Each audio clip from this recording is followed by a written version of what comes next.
The MLB trade deadline is less than a month away, and I want to look at 3 Phillies prospects that I am not trading at the deadline. Now, it is important to preface this with saying I am somebody that falls in love with prospects. I thought that Michael Taylor was going to be the 5-tool stud outfielder. I thought Jonathan Singleton was going to be the next Ryan Howard.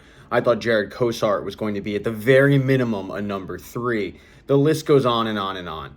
I have fallen into the hole that a lot of people that follow the minor leagues fall into, which is you just fall in love with these guys and you convince yourself that they're probably more than they end up being. And a lot of times you end up being wrong, which is fine. So while I personally would not trade these 3 players, if they are traded, there's a better chance than not that they don't end up hitting, because that's just the reality of baseball. I mean, it's a sport of failure, and that trickles down to the minor leagues. And a quick look at any futures game roster will tell you that from the past. I mean, I looked at the 2015 roster. It is gross. By the way, features former Phillies prospects Jake Thompson and Jorge Alfaro, to give you an example of that. But because the trade deadline is approaching, I'm going to list the 3 guys that personally I'm not moving. And it's for various reasons, and it might not be who you think. Now, the first one is going to be the obvious one. It's going to be Andrew Painter. Andrew Painter is 22 years old. At 20 years old, he was vying for a rotation spot coming into spring training until his elbow fell off.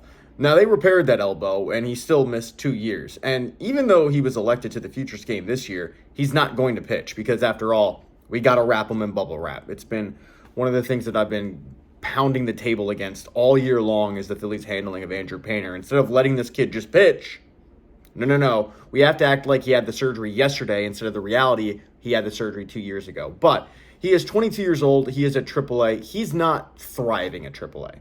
He's fine, and he's doing pretty damn well if you consider the fact that he is just 22. But I think when you factor in what fans were expecting out of Andrew Painter and what they've gotten out of Andrew Painter at AAA, he's not forcing the Phillies' hand to call for a promotion. Now, I know that Jim Salisbury from PHLY wrote an article pondering the question of, do the Phillies call him up?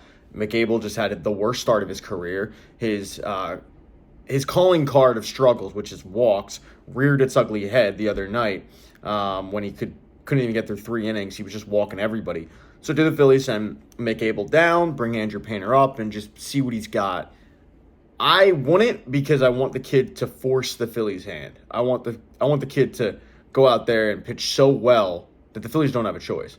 And that's basically what Mick Abel did. Mick Abel, I don't think, was the number 1 pitcher to get called up when the season started if you looked at the AAA roster. And hell, even if you looked at the organization, I don't think the Phillies were like, if anyone goes down, we're calling up Mick Abel. Because you got to remember, the kid had a 6.5 ERA the previous year, but he forced their hand. And that's what I want from Andrew Painter. He's not having the best year, but the stuff is there. When you factor in that Zach Wheeler is set to retire when his contract expires in 2027, well, at that point, Andrew Painter would be 25 years old. You're going to want somebody to slip into that spot of ace. It's certainly not going to be Aaron Nola, I don't think. Once again, I hope I'm wrong. I've railed against that guy all season because that contract's terrible. But the other thing you have to factor in is the Phillies, they're pretty much good on pitchers for next season. I mean, they've got Zach Wheeler, Aaron Nola, Christopher Sanchez, Jesus, they're all locked up. Jesus Luzardo is under team control, and if you're really desperate, Taijuan Walker has another year left on his contract at $18 million. So your rotation theoretically could be set. You're expecting, though, Andrew Painter to come in spring training and vie for that 5th starter spot. So when you factor all that in, when you factor the makeup of this kid, the stuff, what the scouts see, the fact that the returns from the Arizona Fall League were really, really positive, I'm not trading him. And I don't think a lot of Phillies fans are trading him, except for Ohtani.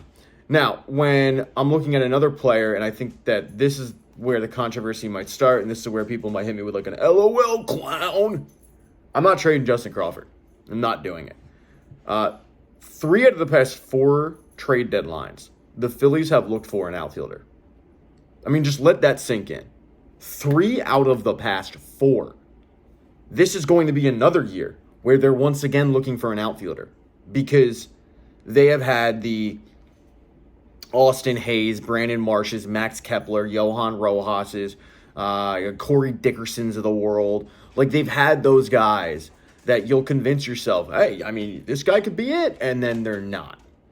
Now, I am a bigger Johan Rojas fan than most, but the fact is, the Phillies do not trust him against righties. Just like the Phillies really don't trust Brandon Marsh, even though he's like 28 against lefties. They don't trust Johan Rojas against righties. I would like to see Johan Rojas with a full season of just sink or swim. They're never going to give it to him. On the flip side, if you end up trading Justin Crawford, I don't know where you go next season because you're going to need Justin Crawford next season.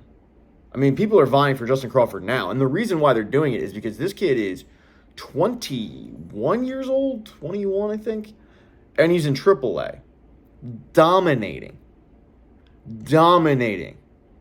I'm not trading him.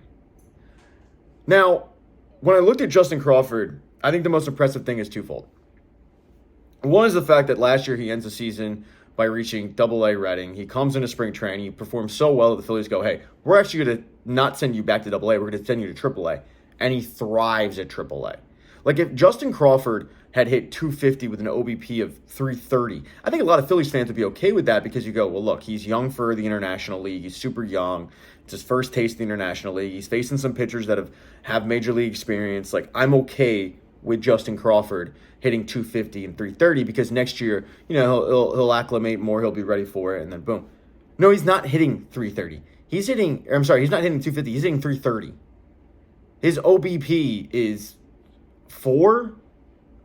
This guy is a prototypical leadoff hitter. He gets on base a ton. A lot of contact. Oh, and by the way, he's on pace to steal 40 bases again for the third straight season at 21. Now, it's not fair to compare him to Carl Crawford, his dad, because you have the genetic thing too. I mean, you can literally look at who this guy will be. His dad at the age of 21 was in his first full season of Major League Baseball. But when you look at Carl Crawford, the dude was a 4-time All-Star and was a stud for the Devil Rays. Stud. So when I look at Justin Crawford, I look at a kid that next season should be able to take either center or left. You slot him into the back of the lineup, and then you see if he can force his way to the top because they don't really need a leadoff hitter right now, but they will, maybe in a year or two. So I'm not trading Justin Crawford. He's their best outfield prospect right now. If you really want to trade an outfield prospect, you could trade Dante Nori, last year's first-round pick, but I'm not trading Justin Crawford. I want Justin Crawford in a Phillies uniform. I wanted it yesterday. They don't really need to rush him, though, because it's not like the team is struggling. They will address outfield, as I said, again at the trade deadline. But yeah, I'm not trading Justin Crawford. And the third guy that I'm not trading, it's catching prospect Eduardo Artai. This one's more organizational based, though, because Eduardo Artai is an 18-year-old playing at single A Clearwater and performing pretty well. But the most impressive thing about Eduardo Artai, you look at his slash line, it's not all that impressive. His power numbers are impressive. He's got 17 doubles. He's got 10 home runs. It's an 18-year-old. Also, he is the 7th-ranked prospect in all of baseball when it comes to catchers.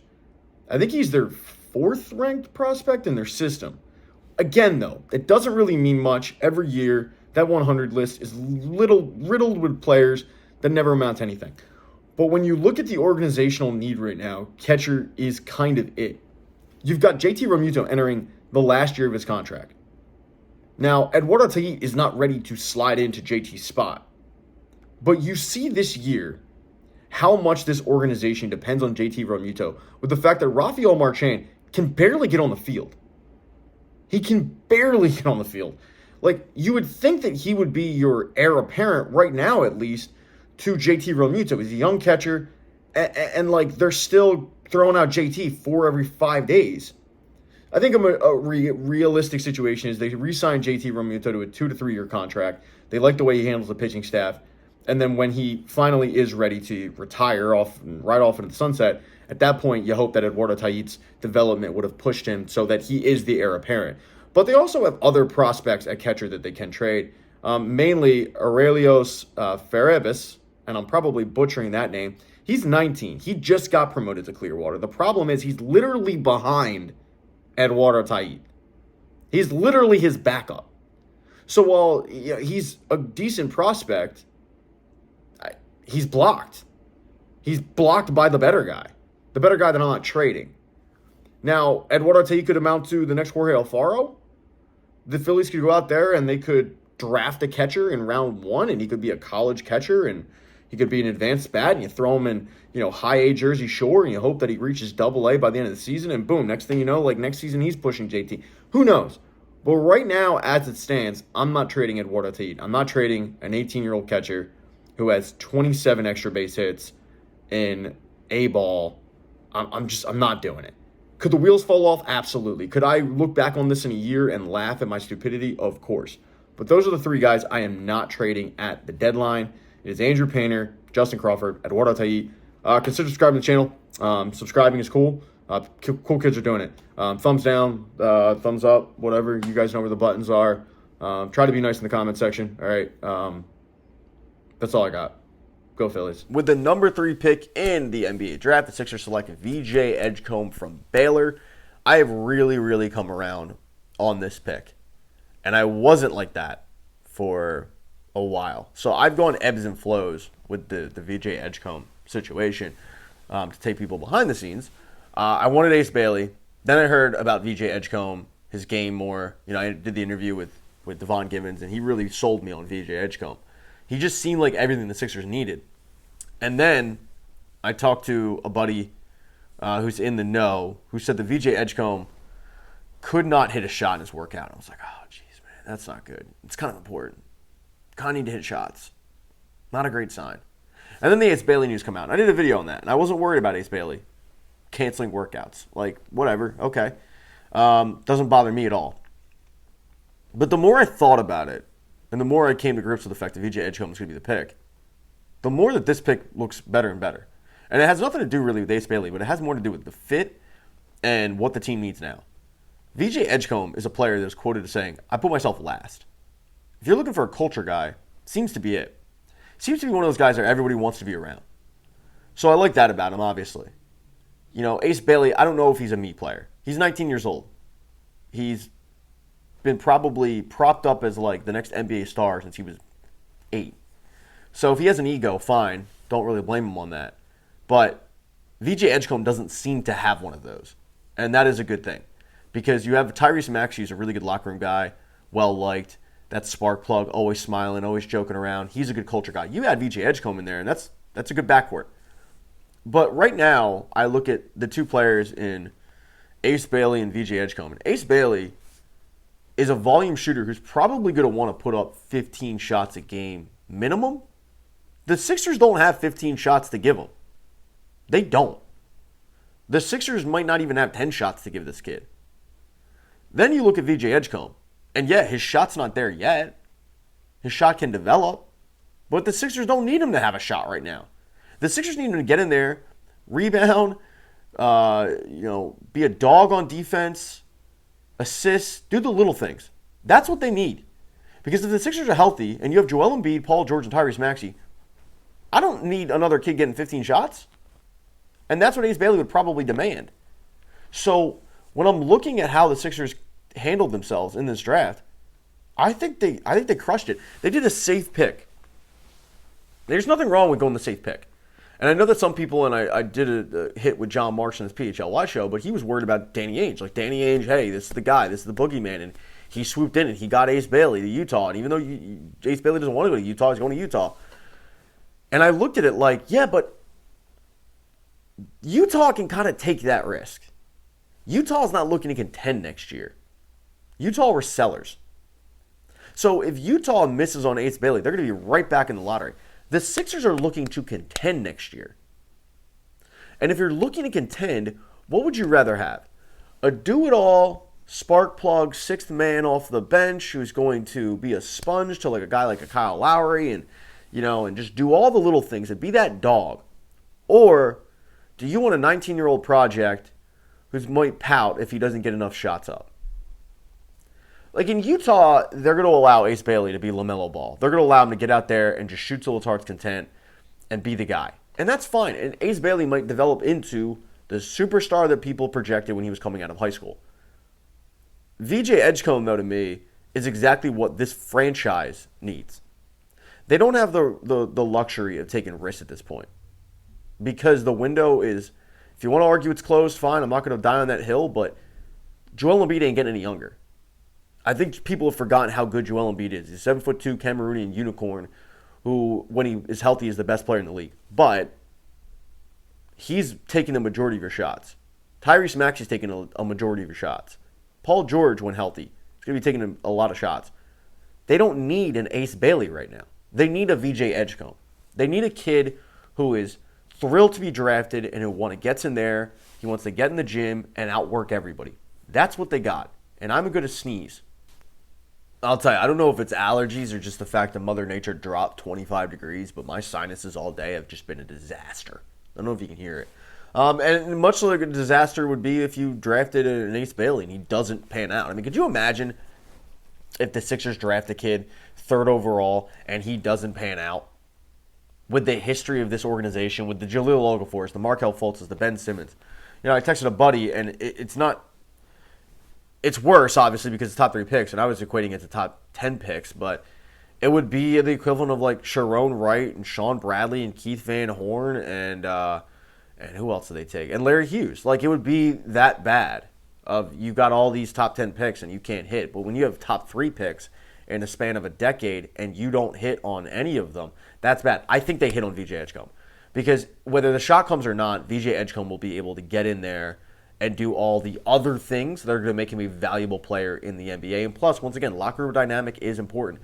When you have Tyrese Maxey calling out Joel Embiid, the best player, who is coming late to practice because he's moping, because he's sad, and I'm not blaming him on that at all. Like, it's got to be frustrating for Joel Embiid. Every year you get to the playoffs.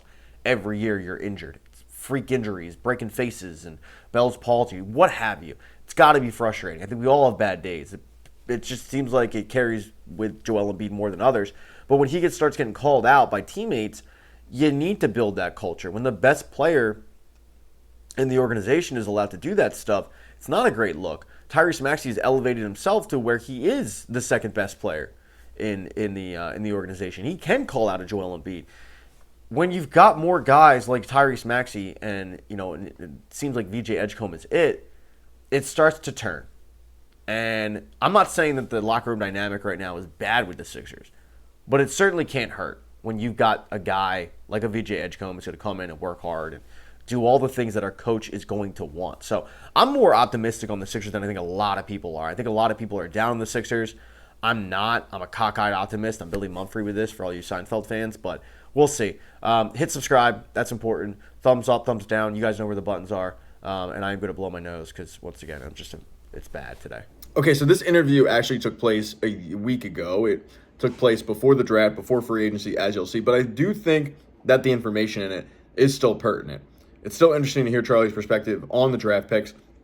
It's still interesting to hear his perspective on Rick Tochet. It's still interesting to hear his perspective on what they might do in free agency and the Trevor Zegras trade. So because of that, I'm going to leave it in. Joining me now is the preeminent Flyers beat reporter from PHLY, Charlie O'Connor. Charlie, thank you for making the time. Yeah, I'm very busy, but never too busy for you, Pat. I like that. All right. Let's start out with the big move. Yesterday, Flyers acquiring Trevor Zegras. Now, I said they stole him, but you've forgotten more hockey than I know. So what was your take on the move? Well, I don't know if I would use stole, but it's a good deal for the Flyers. And I think the best part about this deal for the Flyers isn't even necessarily the player. And Trevor Zegras very well may rebound and turn back into the guy he was his first 2 seasons in the NHL when he looked like a future star, and then the Flyers look like geniuses. But it's also important for what it says about Danny Briere, because the Flyers had been talking off and on with Anaheim about Trevor Zegras for over a year. This is not new. It's just that in the past, Anaheim was asking for a lot more. They were asking for first round picks. They were asking for roster players. I wouldn't quite say they were asking for the moon, but they were asking for a guy who they believe warranted a really big package back, which makes sense. I mean, as Briere said, top 6 centers, guys with high upside, they don't get traded very often, especially when they're only 24, 23 years old. I guess he would have been last year when they started the conversation. Danny Briere said, I'm not willing to pay that price. That's not a price I'm willing to pay. And he could have it could have blown up in his face.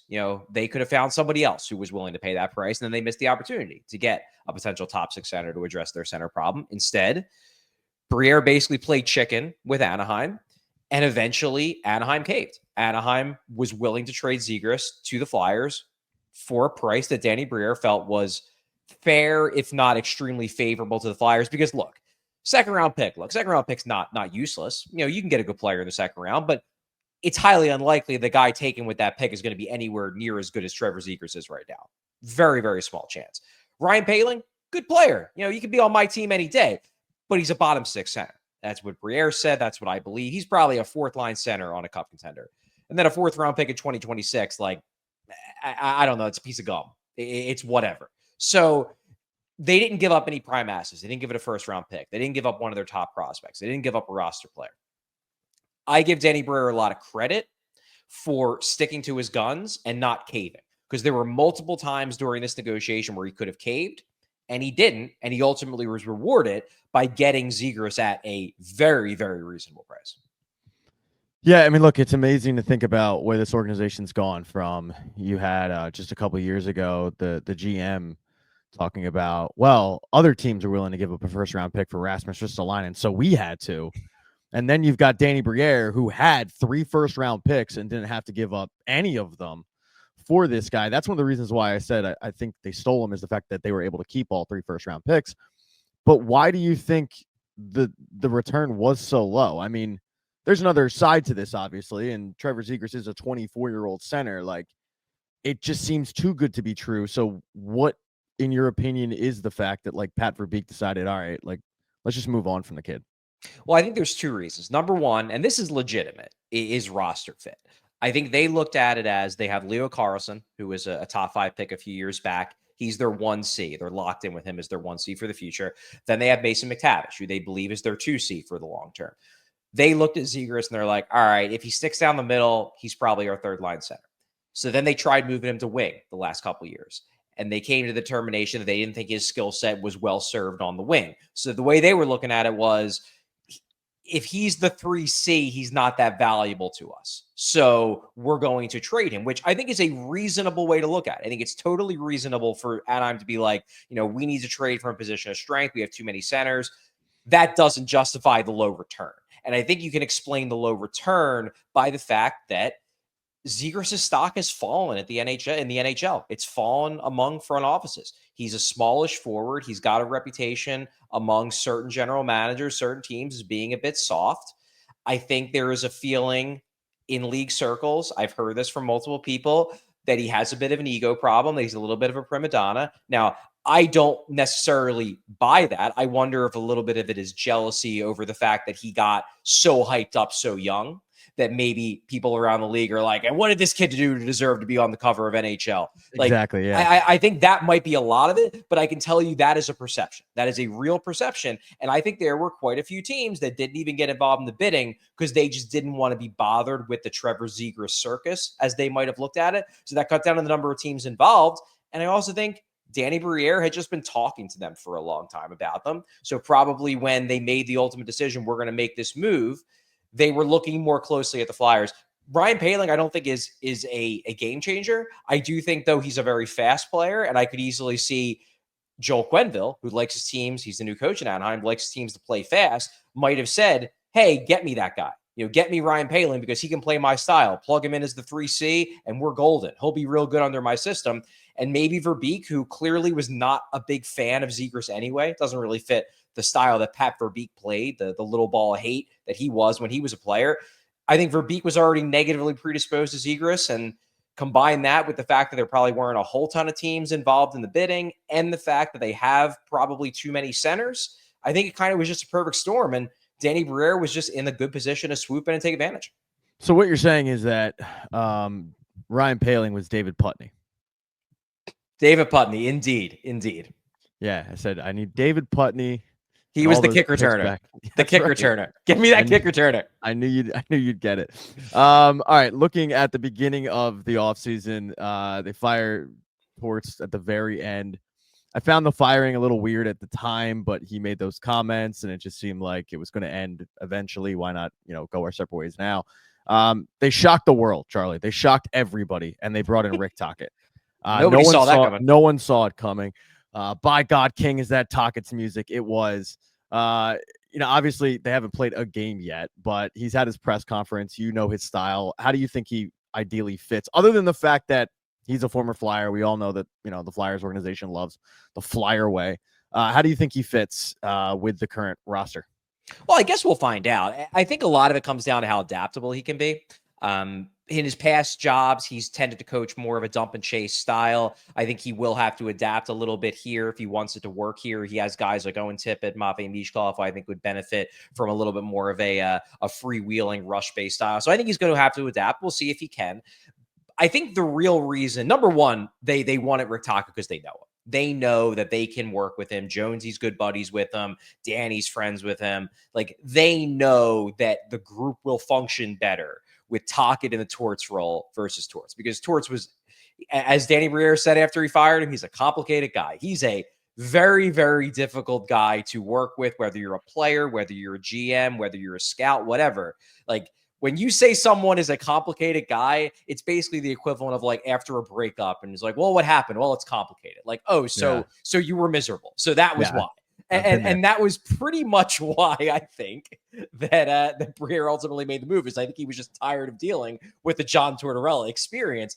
The way they look at Tochet, I think, is Tochet can bring the things they liked about Torts, which is the discipline, which is the ability to coach a system and have the ability to implement it and have players listen to him without being so much of a dick about it, honestly, and being easier to work within the room, not blowing up at Cam York in between periods and starting to fight with them. Like, they want the good parts of Torts, the parts they like, the fact that he could be like, hey, this guy don't got that dog in him, get it out of here. They like that about Torts. And I think they think Tochet can do the same, where he can say, yeah, this guy, you don't win with him in the playoffs, trade him for a draft pick, get rid of him.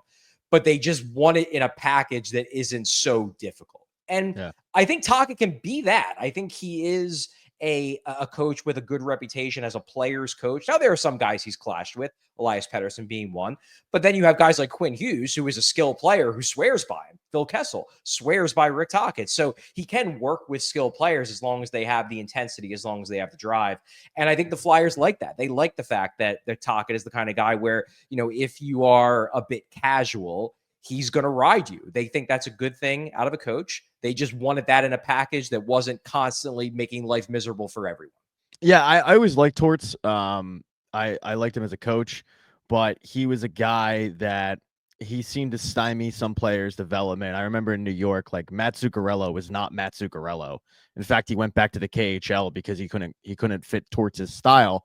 So after watching Torts, and now you know what Tochet's going to bring to the table, what player on the Flyers do you think is going to benefit most from this coaching change? Ooh, that's a good question. Well, that's all I ask. Yeah, it's funny. The one guy who I think could actually benefit a lot, and it's not a young guy, I think Sean Couturier could benefit a lot, because Sean Couturier and John Tortorella, for whatever reason, they did not mesh. Tortorella, from day one, basically, because the first year Torts was head coach, he didn't really get to coach Couturier because he was recovering from the injury, missed the entire first year.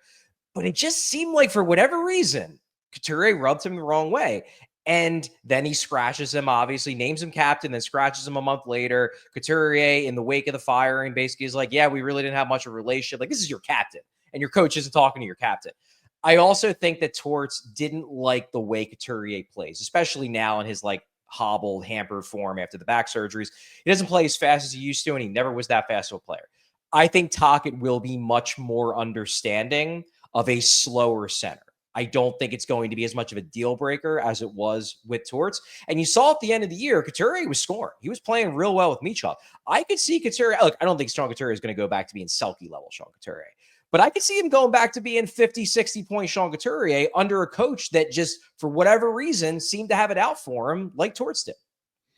All right, moving on to the draft. Was in a couple weeks, I guess. I don't know. Days.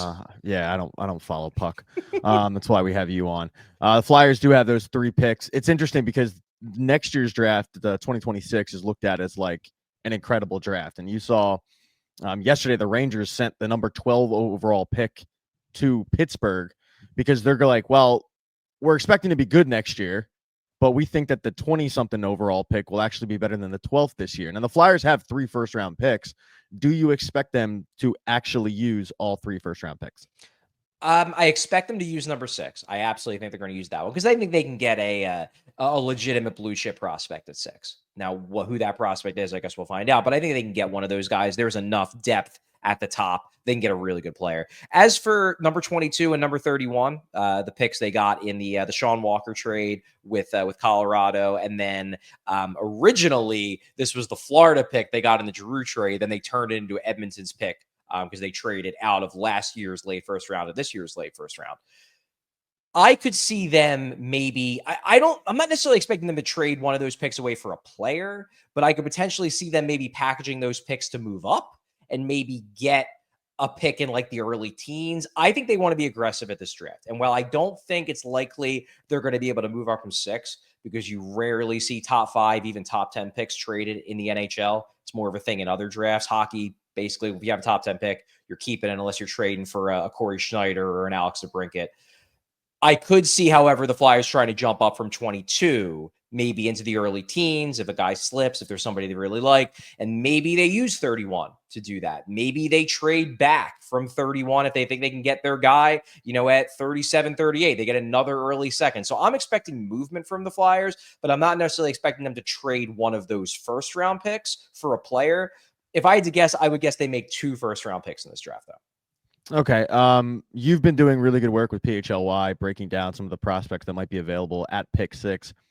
I'm assuming that you kind of know who your top 3 choices would be. So who do you think the Flyers pick will be at 6? I'm about to probably might by the time this comes out, it might already be out. I'm going to be releasing my my every pick mock for the Flyers, which is basically every single pick. And once you get to rounds 6, 5, I'm just spitballing. I don't know, but the early rounds, you're kind of going with, because who the heck knows who Will Zellers is or whatever. You might as well just be making up names. Yeah. Exactly. But the early picks, obviously, they're ones where you're reading into what might be. I think I'm going to guess Jake O'Brien, just because of the combination of, number one, they're familiar with him. Didn't they take that kid? What's that? Didn't the Flyers already take that kid? Jay O'Brien, not Jake O'Brien.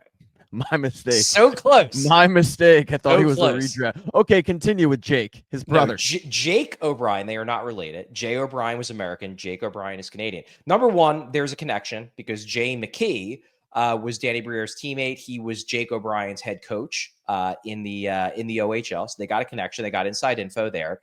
He's a center. I think the Flyers do want to get a center. He's a high hockey IQ, really good playmaker type center. The Flyers tend to value that. And I also think it's likely he'll be there. I think it's a possibility that they could go for, I know from what I've heard, I know they really like Caleb Desnoyers. I think if he's there, I think he's the pick, but I don't think he's going to be there. I think if Anton Frondell was there, he'd probably be the pick, but I don't think he's going to be there. So you're basically, in my mind, left with 3 guys. You're left with most likely options are Jake O'Brien, James Higgins, and Brady Martin. James Higgins would probably be my pick, but I just get the sense that he might not be their guy. He's a little on the small side. They did just trade for Trevor Zegras. Zegras' style is somewhat similar to Higgins's. They may think it might be a little redundant. O'Brien's 6'2". The idea is he's going to grow more into his body. So I think that might give O'Brien the slight edge. And as for Brady Martin, there's rumors that he could be the guy. He's more of like a Sam Bennett type. And maybe the Flyers, after trading for Trevor Zegras, are like, yeah, we need that physical punch. We need that ability to have a guy who can come through in the playoffs, who can be our gritty, physical, hard-nosed top 6 forward in the Sam Bennett mold. I'm just skeptical because they tend to value hockey IQ so much. The Brent Flair run scouting department, it's like their number one trait. And that's the one thing that Brady Martin is questioned about is he going to stick down the middle? Is he more of a winger because he kind of floats around and doesn't think the game at a super high level? Is it possible they go Brady Martin? Yeah, because I'm sure they love to compete. I'm sure they're going to love the physicality. He has a really good shot. He's a good prospect. But it just doesn't quite line up for me with what they usually value in prospects. And I think Jake O'Brien lines up with what they value in prospects, especially at the top of the draft, more than Martin does. I would go with Higgins, but I'm going to guess O'Brien. Also, Higgins might not even be there. Higgins might get taken 4. He may get taken 5 with Nashville. If I were Nashville, I'd take him in a heartbeat. So we'll see. But I think O'Brien is the most likely for me in terms of fit, in terms of what the Flyers like, and in terms of likelihood to still be there at 6. All right. After the draft, you have free agency. I know sports, and we're either going to put it to bed, or we're going to, I guess, light some kindling on fire with this, because I think a lot of like casual hockey fans will go, well, the Flyers should sign that Bennett guy, or the Flyers should sign that Marner guy. Do you think they will be big game hunting in this free agent class, or will they wait till next year? I think they're going to wait till next year. And they've been open about that. Now, they could be lying. It could be a smokescreen. They could go out there and throw $70 million plus contract at Mitch Marner. It could happen. I think Sam Bennett's staying in Florida. It seems like that's where all the signs are pointing to. He doesn't want to leave there. He wants to just be a god down there and win more cups, which fair. I get it. I hate him. Everybody does. I hate and him then if he was on your team, you'd love him. He's one of those guys. Don't tell me what I do. All right. You don't know me. Okay. So coming from the guy who likes Sean Avery. Sean Avery had it. Yeah, you're okay. Fair enough. All right. Sometimes you just got to take the L on that one. All right. There we go. But point being, the Flyers have been pretty open that next summer is going to be the summer where they really go out in free agency. Now, trades, I fully expect them to make trades this summer. They've already made one. They might make more. I don't think Marner, Bennett, those types of guys, Nick Ehlers, I don't think those guys are realistic options. I do think they're going to be active in free agency in the sense of looking for guys. And the big position I think they're going to address, or try to address at least in free agency or trade, is goalie. They like Sam Ersson. They realize now that he can't be the number one, at least not at this stage of his career. They had the worst goaltending by the numbers in hockey this past year. If they want to be competitive, they don't need great goalies. They just need competent ones. And I think they're going to go out this summer and they're going to sign a guy, or they're going to trade for a guy that they can pair with Ersson to at least give them competence in goal. Jake Allen's been a guy who's been mentioned. And again, he's not great. He's nothing amazing, but he's at least a guy you can count on for a .900 save percentage. And based on what the Flyers watched last year and what their fans watched last year, .900 save percentage would be amazing. That would be like an oasis in the desert. But isn't this what they do every year? Like honestly, it seems like every year that story, what you just laid out. The Flyers have like the worst goaltender tandem ever, and they like the one guy. He's good in the room, and he brings donuts every once in a while, but he sucks at hockey. So what we're gonna do is we're gonna go get Brian Elliott, and we're gonna convince ourselves that Brian Elliott could be the guy. Like, at what point does it stop? At what point do you actually go out there and you take one of your picks and you do go get whoever? I don't have a name. Like last year, like Askarov was on, the trade market. The Flyers have 3 first-round picks. That could have been your future goalie. You don't take it. It just seems like anytime there's a goaltender out there that is legitimately a good goalie, not a, he can get by. The Flyers don't do that move, but they'll go out there and they'll get, a Jeff Hackett. Jeff can't hack it with his vertigo. But vertigo, exactly. He had vertigo, indeed. He did. It's a fair point, Pat. It really is. What I will tell you is the reason why in this case they're not going out and trying to make a big move for a goalie is because they believe they have at least 2 really good goalies in their pipeline that they kind of just want to have a bridge to. They took 2 goalies in 2023, the same draft where they took Matvei Michkov. They took Carson Bjarnason in the second round out of Brandon in the WHL, and then they took Igor Zavragin out of Russia. Now, they like Bjarnason. He's going to turn pro this year. Got some time at the end of the year with the Phantoms after his junior season ended. They like him. He's a big goalie, raw, got a lot of talent. They think they can mold him into something good. They really, really like Igor Zavragin. He's 19 years old. He's already a starting goalie in the KHL. They think that when his contract is up in a couple years in the KHL and he comes over, that he could be their answer. So I think that's why they're not necessarily itching to give up major assets or sign a goalie to a 6-7 year contract to solve the problem, because they think they have the solution coming. Now, look, they could be wrong. There was a long period of time where everybody thought Carter Hart was the answer. And obviously he's not the answer. So they could be wrong, but that's where they're coming from, and that they think, if we can get a Jake Allen for a year or two just to get us to our young guys, then we'll be fine. We'll see if that proves to be the right strategy, but that's what they're thinking. All right, what's the next concert you got on the docket? Ooh, I don't have a concert for a while. I had a bunch of them over the last few weeks. But Yeah, you didn't tag the artist on Instagram. I had no idea who you were seeing. We've discussed this off air. well, you know why I didn't tag the artist on Instagram, Pat? Because the artist's name was right behind the band. Debatable. That's so debatable. And you know what? It's poppycock is what it is. Is because I had no idea who you were watching. And I Okay. looked. Okay. Yeah, be better. Okay. When's your next concert, though? I honestly don't remember. You don't remember? No, I don't think I have one for another month or two. You're slacking, dude. You're slacking. For people that don't know, Charlie in the summertime just goes to concerts every week and will pop into Citizens Bank Park. How many Mets fans were in attendance? Because you went, what, Sunday's game? Friday. Yeah, the good game. How many Mets fans were in attendance? How annoying were they?